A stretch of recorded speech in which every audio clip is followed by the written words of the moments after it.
मैं डॉक्टर सचिन चित्तावर आपके समक्ष एक ज्वलंत विषय लेकर उपस्थित हुआ हूँ।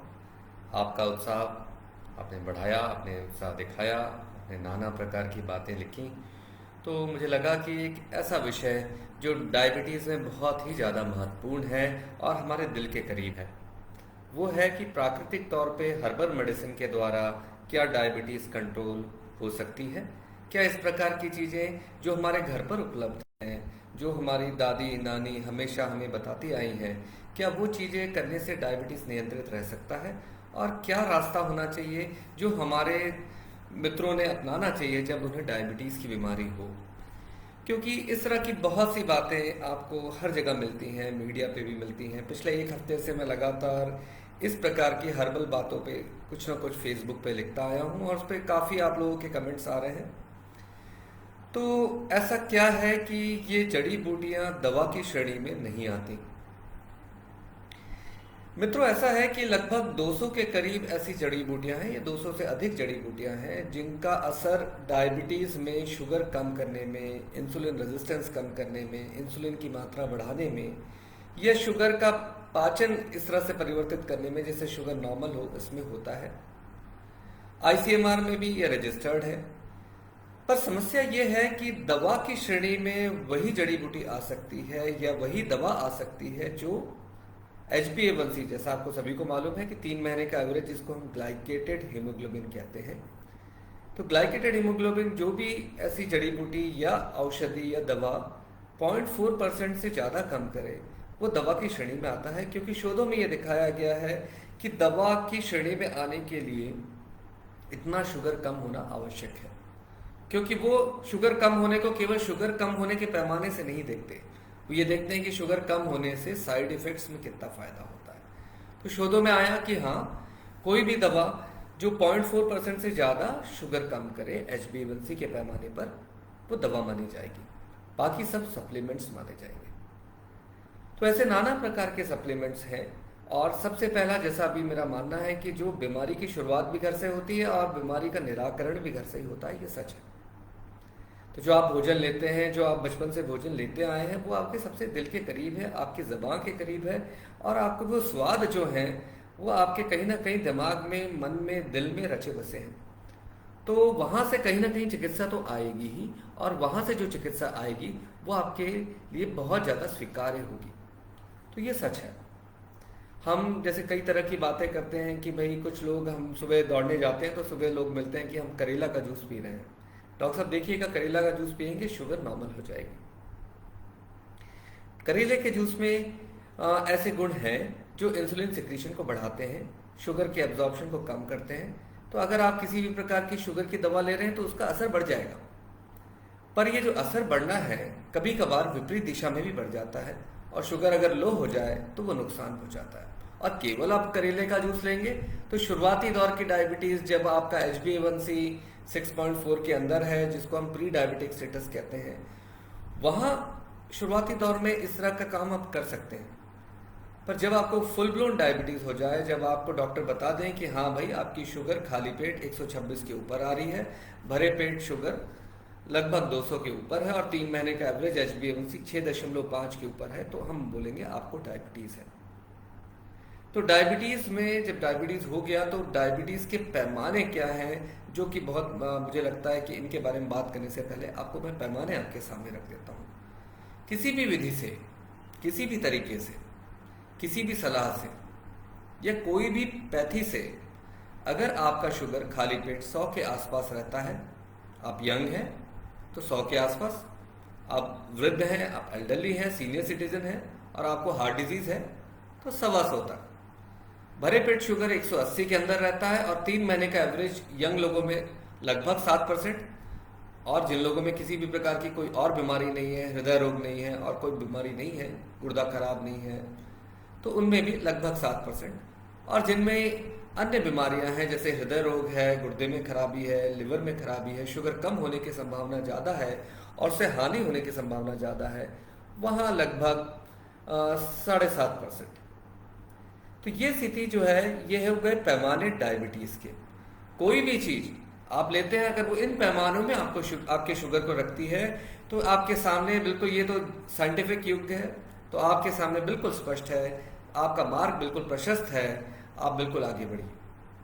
पर अगर ऐसा नहीं होता है, तब आपको डॉक्टर की सलाह में रहना होगा, और जैसा आपके डॉक्टर सलाह देंगे उस तरह से आपको काम करना होगा। पर इसका ये मतलब नहीं है कि घर पर आप खान पान में इस तरह की चीज़ों का समावेश नहीं कर सकते। बिल्कुल करिए, करेले का समावेश करें। करेले की सब्जी मुझे भी बहुत पसंद है। करेले के नाना प्रकार के व्यंजन दिल से हमारे बहुत करीब हैं, क्योंकि इसलिए कोई भी डॉक्टर, मॉडर्न मेडिसिन का डॉक्टर, वो घर पर जाके तो यही सब चीज़ें खाता है, तो वो इन चीज़ों का कैसे विरोध कर सकता है। मेथी दाना, मेथी दाने में बहुत फाइबर होता है।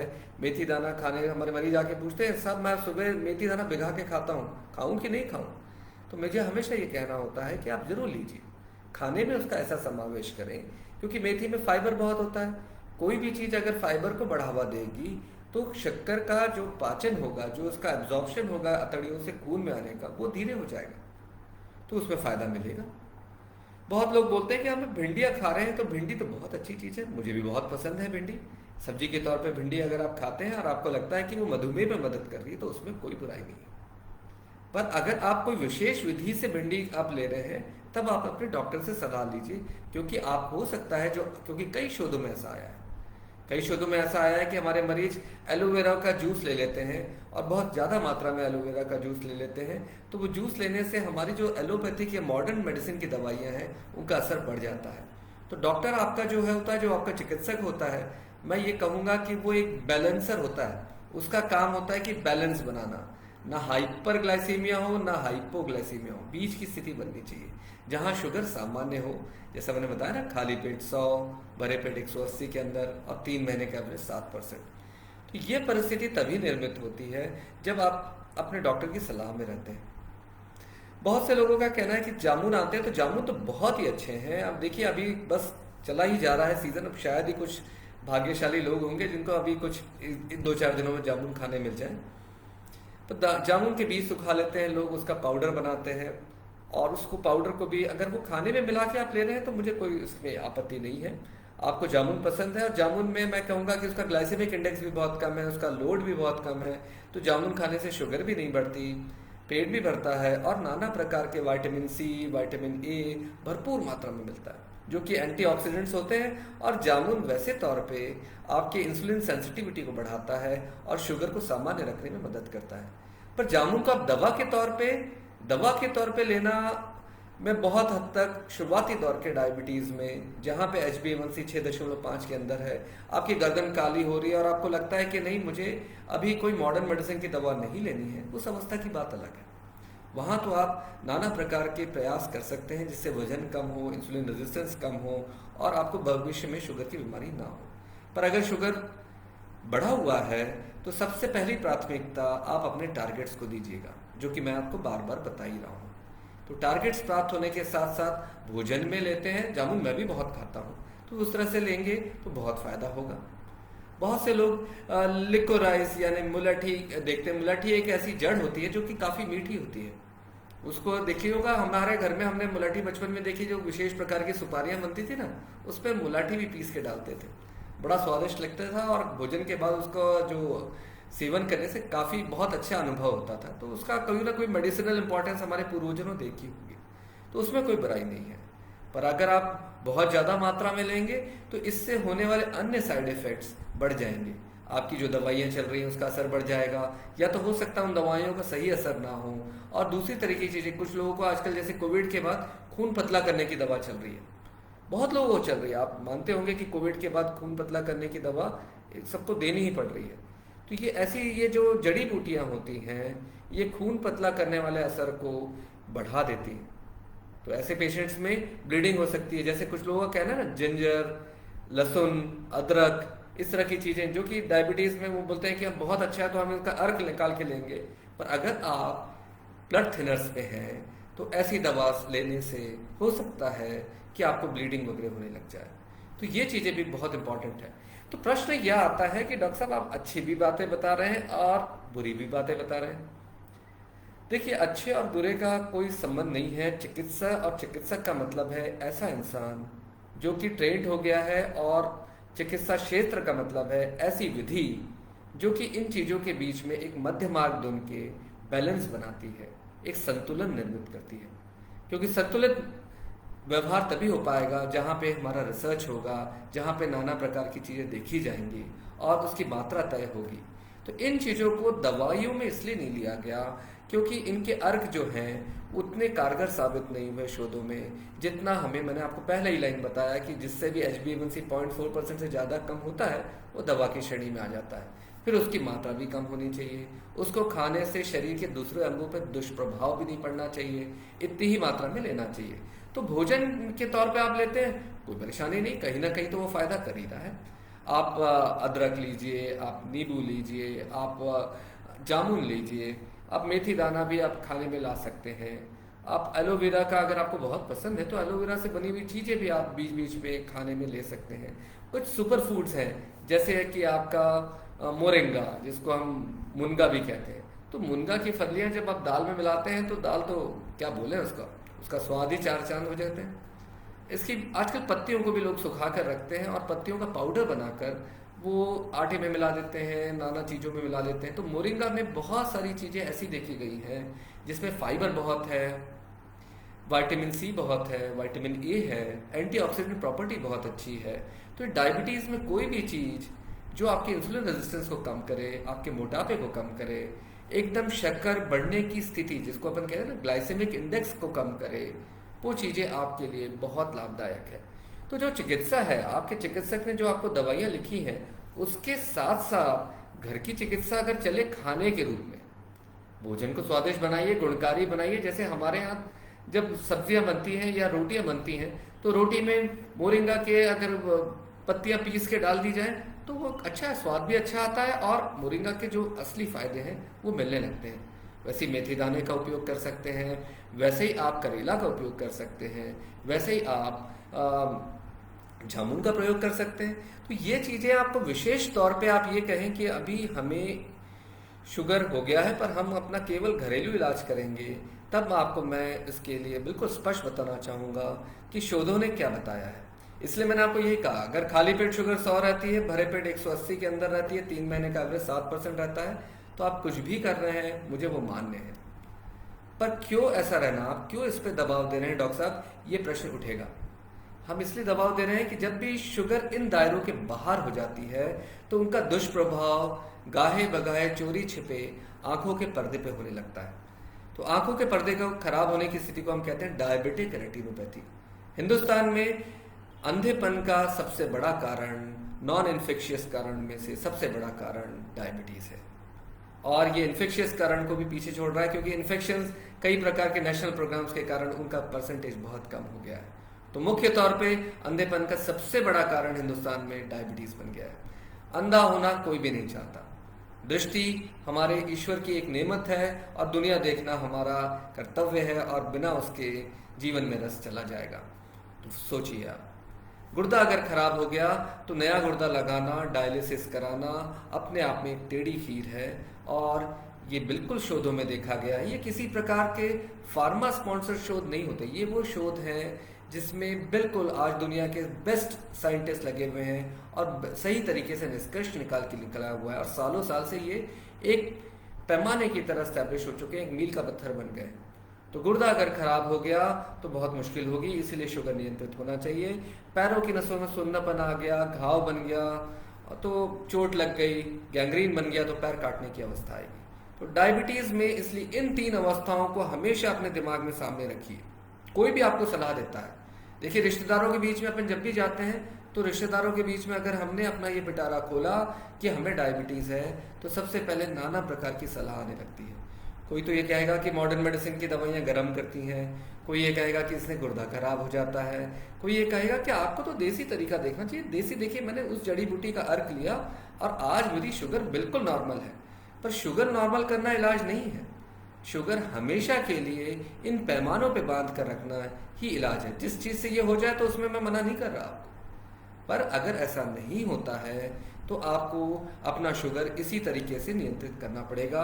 एक मॉडर्न मेडिसिन की दवा लेनी पड़ेगी और सही मात्रा में आपको उसके परिवर्तन करना पड़ेगा। क्यों ऐसा आवश्यक है? इसलिए आवश्यक है कि ये जो शुगर का प्रभाव है ना, ये 2020 के मैच जैसा है। जैसा मैंने पहले भी एक उसमें जो बताया था कि 2020 और डायबिटीज़ का आपस में क्या रिश्ता है। देखिए मित्रों, ऐसा है कि 2020 के मैच में रन रेट बहुत इंपॉर्टेंट है। तो डायबिटीज़ का रन रेट है खाली पेट 100, भरे पेट 180 के अंदर, और 3 महीने का एवरेज 7%। और हर बॉल पे रन बनना चाहिए, हर गेंद पे रन बनना चाहिए। तो वैसे ही अगर आज शुगर 50 हो गई और कल 200 आ गई तो एक तो डॉट बॉल पक्की है। तो अगर रोज किसी से शुगर 100 के करीब आ रही है तो बहुत ही अच्छी बात है, पर ऐसा होता नहीं प्रायः, इसीलिए दवा आवश्यक है। तो जितनी डॉट बॉल बढ़ेगी, शरीर आपका याद रखेगा, जिसको हम कहते हैं ग्लाइसेमिक मेमोरी, मेटाबॉलिक मेमोरी। तो यह तय करती है कि भविष्य में आंखों का पर्दा, गुर्दा, पैरों की नसें खराब होगी कि नहीं होगी। तो इसीलिए हमें अपना मैच रन रेट से खेलना है, डॉट बॉल कम रखनी है, अपने सीमित दायरे में अपने आप को बांध के रखना है, तभी तो हम मैच जीतेंगे। नहीं तो हारने का मतलब तो मैंने आपको बता ही दिया है। इसलिए बहुत आवश्यक है कि आप अपने अच्छे विशेषज्ञ की सलाह में रहें, नियमित आप अपनी जांच कराएं और डॉक्टर को दिखाते रहें। नाना प्रकार की जो बातें हैं, जो खाद्य पदार्थ हैं, इनका स्वाद लीजिए, इनका समावेश करिए। आपको लगता है कि इनसे फ़ायदा होता है तो मैं बिल्कुल भी उसके खिलाफ नहीं हूँ। इसका बिल्कुल जुडिशियसली उपयोग करें, एक तर्क संगत तरीके से अपने जीवन में इनका समावेश करें।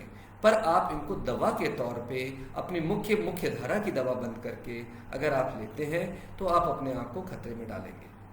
तो उन स्थितियों में जहां शुरुआती दौर की डायबिटीज़ है, मान लीजिए HbA1c आपका 5.7 से 6.4 के बीच में है, शुगर 100 के करीब चल रहा है, भरे पेट भी नॉर्मल चल रहा है, 180 के अंदर चल रहा है, पर डॉक्टर ने बताया कि भाई थोड़ा समझ आइए, आपको डायबिटीज़ हो सकती है।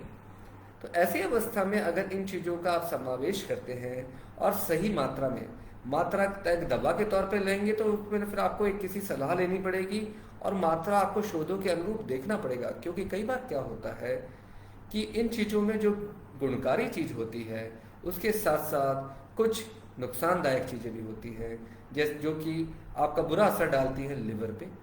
क्योंकि हर्बल मेडिसिन में कई बार ऐसा देखा गया कि लिवर फेलियर के बहुत केसेस देखे गए। कोविड के दौरान ये बिल्कुल सामान्य बात रही कि कई बार केसेस लिवर फेलियर के साथ आए, पता चला अब क्या ले रहे हैं, तो उन्होंने कुछ अपना व्यक्तिगत नुस्खा अपना रखा था। तो मैं किसी चीज़ के खिलाफ नहीं हूँ, पर आपको एक विवेकपूर्ण तरीके से सबसे पहले अपना लिवर, अपना किडनी दैट इज़ गुर्दा, इन चीज़ों पे आपको बिल्कुल ध्यान देना होगा। क्योंकि आप कुछ भी करते हैं तो उसमें शोध आपको पीछे खड़े रहते हैं। शोध आपके लिए एक सपोर्टिंग वो होता है, एक आपके बड़े भाई की तरह होता है जो रास्ता दिखाता है कि भाई इसे इतना ही करना है, यहाँ आगे जाने से खुशियाँ मिलेंगी, इतना करेंगे तो ये नुकसान होगा। तो मॉडर्न मेडिसिन की दवाओं को कई बार लोग कहते हैं कि इनसे बहुत साइड इफ़ेक्ट होते हैं, ये गर्म करती हैं, ये नुकसान पहुँचाती हैं। तो मित्रों, मैं आपको ये कहना चाहूँगा कि ये एक्चुअली इनके पीछे शोध खड़े हैं। तो शोध खड़े हैं और उनके पीछे ये भी बिल्कुल भावना है कि कुछ छुपाने की भावना नहीं है। ये होता है, इतना करो तो ये होता है, इतने साइड इफ़ेक्ट्स हैं, इतनी दवाओं के साथ इनको नहीं दिया जा सकता, और जब भी ऐसे लक्षण आए तो इन लोगों में ये दवाइयाँ नहीं दी जानी चाहिए। इसे कहते हैं मॉडर्न मेडिसिन, और ये ज़रूरी है। ऐसा ही अपना ये सब्जी भाजी बाकी सब चीज़ों में अगर इनको मेडिसिन के पैमाने में लाया जाए तो इनके लिए भी हमें शोध करके इस प्रकार के डोजेज, इस प्रकार की मात्रा तय करनी होगी। तो ये चीज़ें क्योंकि आज तक अभी नहीं हो पाई हैं और क्योंकि वो कारगर हैं पर उतने कारगर नहीं हैं कि दवा की श्रेणी में आ जाएं, इसलिए मेरा आपसे विनम्र निवेदन है कि इसको आप अपने जीवन में खुशियां बढ़ाने के लिए, स्वाद बढ़ाने के लिए, और आपको डायबिटीज़ है तो एक समझदारी से इसका मिश्रण करिए अपने भोजन में, इनको सम्मिलित करिए अपने भोजन में और खुशियां बढ़ाइए। पर जब बात आती है इलाज की तो अपने डॉक्टर से सलाह लीजिए और सही दिशा में इलाज कराइए। आपके जो टारगेट्स हैं, मैंने आपको आज की प्रेजेंटेशन में भी बार बार बताया है, जिस भी विधि से ये टारगेट प्राप्त हो जाए और आंखों का पर्दा, गुर्दा, पैरों की नसों में कोई खराबी ना आए, वो आपके लिए श्रेष्ठ विधि है। आशा है आपको मेरी बात समझ में आई होगी। धन्यवाद।